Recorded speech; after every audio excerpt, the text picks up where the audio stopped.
Audio check. Councilor Audio check. Santos second.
Check audio. Test 1, 2.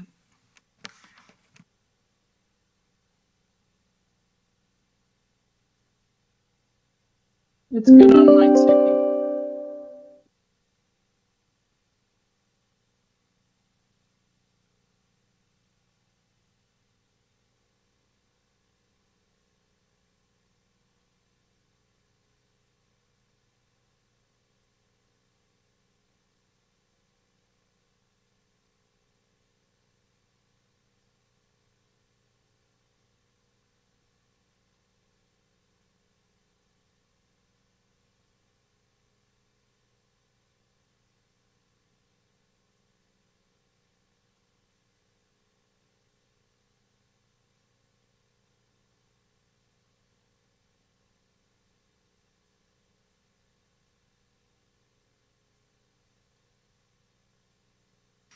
Councillor Brar, can we do an audio check, please?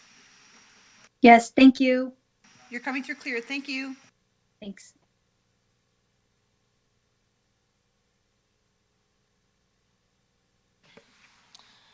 Good morning, everyone, and welcome to our meeting of Brampton's Governance and Council Operations Committee. I will ask our clerk to conduct a roll call. Madam Clerk.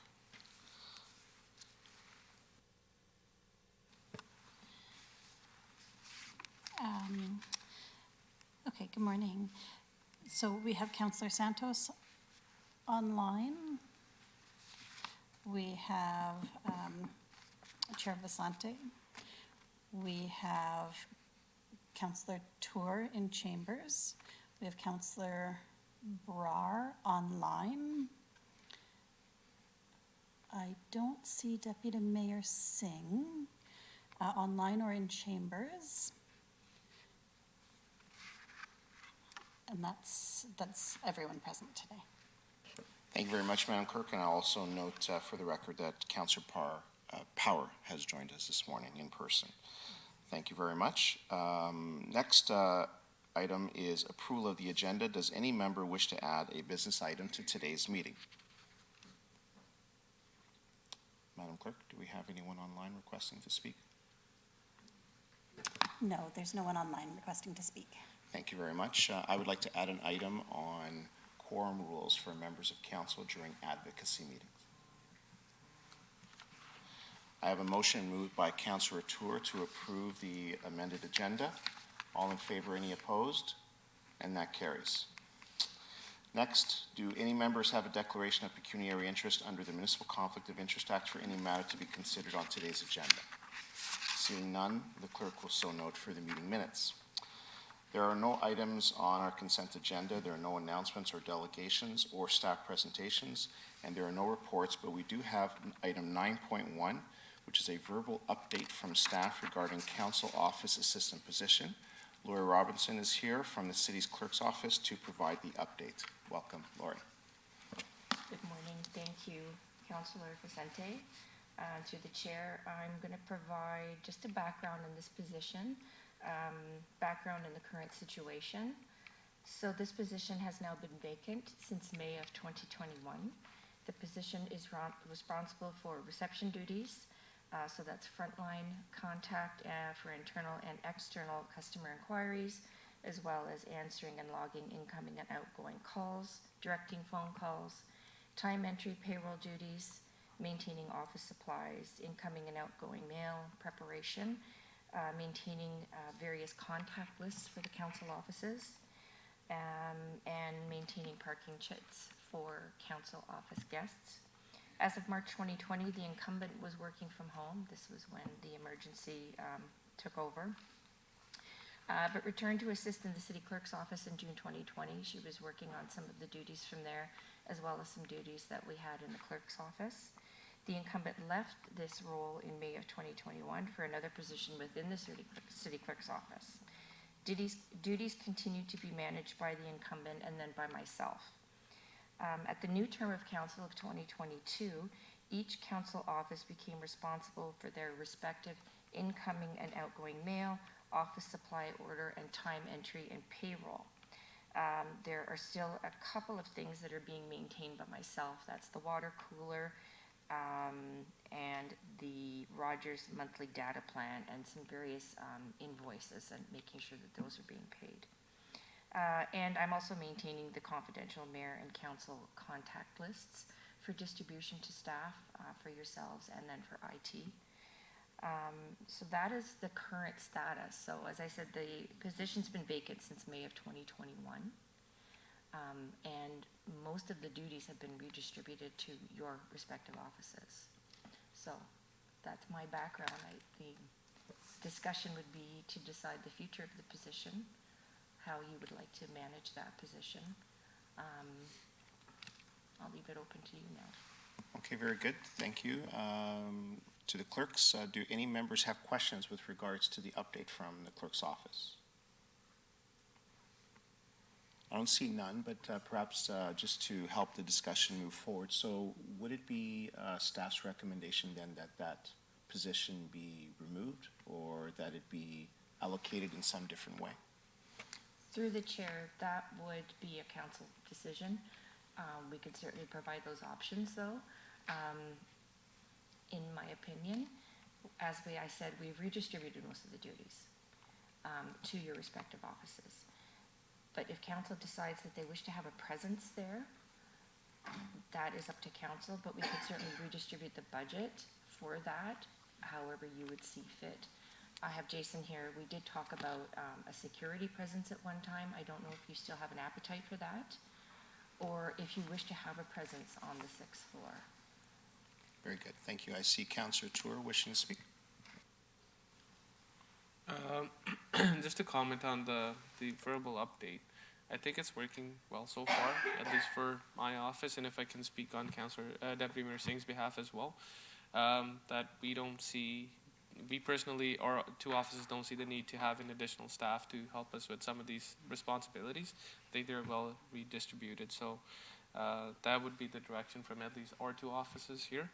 And for security as well, we don't seem to be having any concerns on whether we need to have a full-time person sitting on the 6th floor for security purposes. The doors are locked anyways, and our staff always just goes down and brings people up. That's been the new model now, so we don't have any concerns with that either. So we're happy with the way things are currently. So thank you very much, Councillor Tour. So would you be happy to move that the position be removed? No, point of order. My name's on the board. Oh, Councillor Santos, please.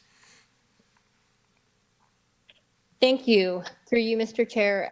Question to staff. What is the budget for that particular role at the moment, and what has been happening to that particular budget? while the role has not been filled. Thank you, Councillor, through the chair. So the current budget for that is just under 85,000. That is with Fringe and WSIB. So because the position has been vacant, it is unspent budget.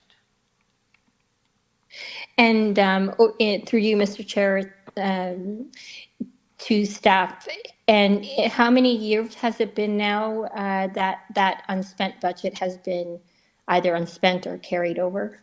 I guess not carried over, but unspent. So that's been since May of 2021. So we're coming up for 3 years. And what has happened to that unspent budget? Has it just gone back to surplus? It doesn't go into surplus. I believe it is just sitting there unspent. And it is in Okay. the clerk's budget, just so you're aware. Thank you. And so I agree with Councillor Tour as well in terms of the different ways that we've been able to absorb some of those responsibilities since COVID. And I would suggest that instead of just eliminating the position together, that we consider as a proposal to council, because the different roles that you've listed, Lori, are actually being done by members' offices or by security services or what have you, I would recommend that we redistribute that budget amongst the, as an added council office budget amongst the 10 or 11 offices.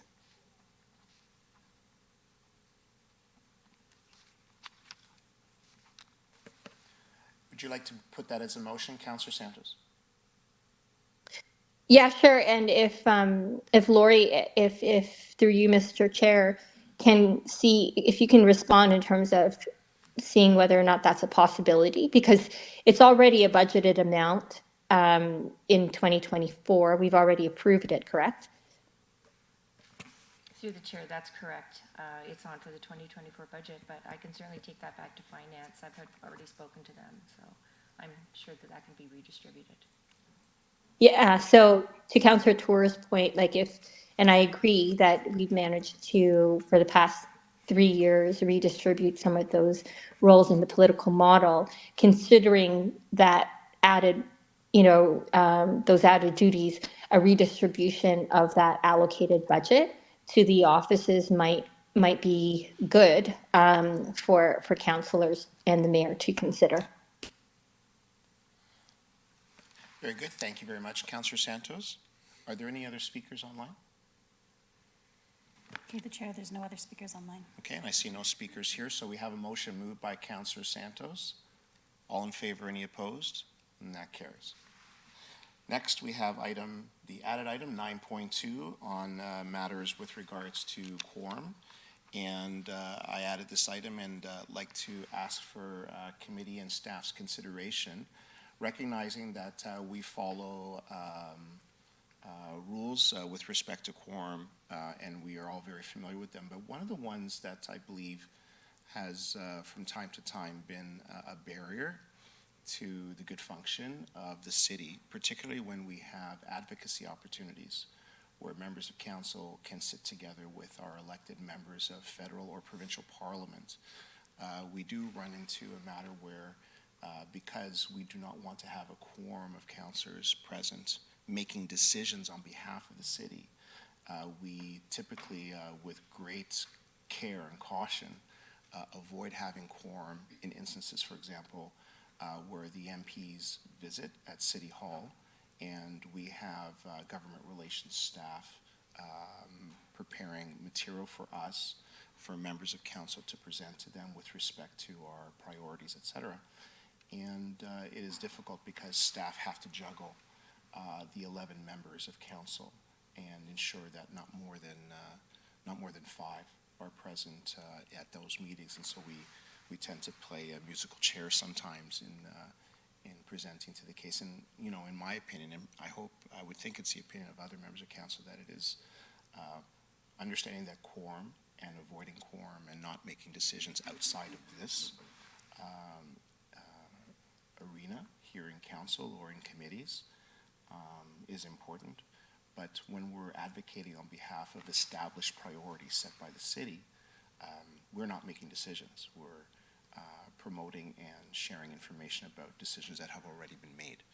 And understanding that there may be in some cases where MPs direct back to council requests, well, those requests would have to come into committee or into council anyways for a fulsome discussion and decision-making to take place and direction to staff. So looking for staff to provide us with means and ways going forward to be able to allow members of council at their liberty to attend such advocacy opportunities without due consideration for quorum numbers, seeing as decisions are not made in those opportunities. And so that would be my motion to committee, and looking for staff to assist us with making that happen, if it is at all possible. If staff can comment.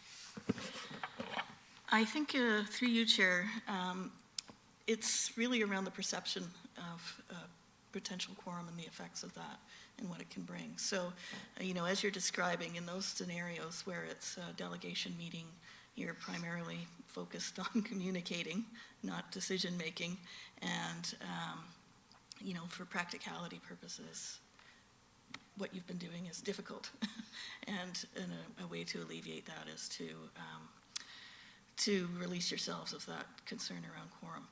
I think as long as the members are content that that is the case, they're not going to be construed as decision-making in those environments.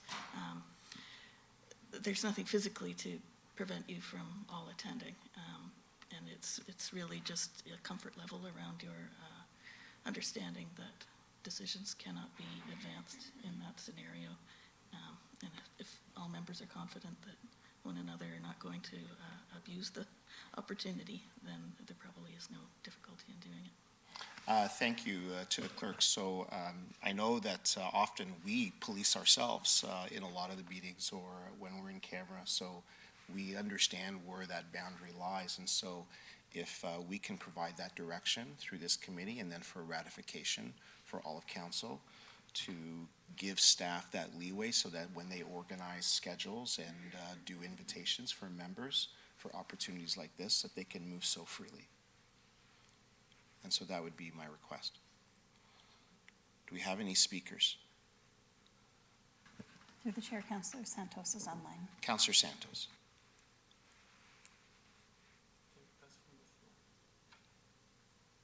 Sorry, that was from before. I'll put my hand down. Okay, very good. So we have a motion. All in favor, any opposed? And that carries. Thank you very much. Next, we'll move on to the rest of our agenda. There's no deferred matters or notices of motion today. There's no correspondence. Next is item 13, councillor question period. Do any members of committee have questions? Seeing none, we'll move on to public question period. Madam Clerk, are there any questions from members of the public for today's committee meeting? Through the chair, there are no questions from the public. Thank you very much. So there's no closed session.